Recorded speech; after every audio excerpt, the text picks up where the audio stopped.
আমি আপনাদের পরিষ্কার বলছি, আগামী 27শে জুলাই নানুর দিবসের দিন থেকে প্রতি শনি রবিবার বাংলা ভাষার ওপর যে অপমান, বাংলা ভাষার ওপর যে সন্ত্রাস, তার বিরুদ্ধে সব ভাষাভাষী লোকেদের নিয়ে মিছিল মিটিং সব করুন।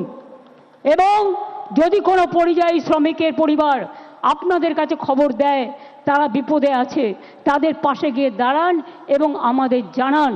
এবং পরিযায়ী শ্রমিকদেরও বলবো, ফিরে আসুন, বাংলায় কাজের অভাব নেই।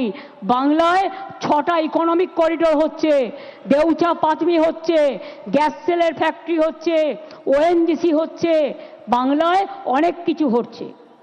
বিজেপি নেতারা উদ্বোধন করে গেলেন সেদিন দুর্গাপুরে, পুকুর ভরিয়ে দিলেন স্টেডিয়ামটাকে, 2টো ফ্লাইওভার উদ্বোধন করলেন। কই একবারও বলেছেন 54 কোটি টাকা আমরা স্টেট গভর্নমেন্ট থেকে দিয়েছি?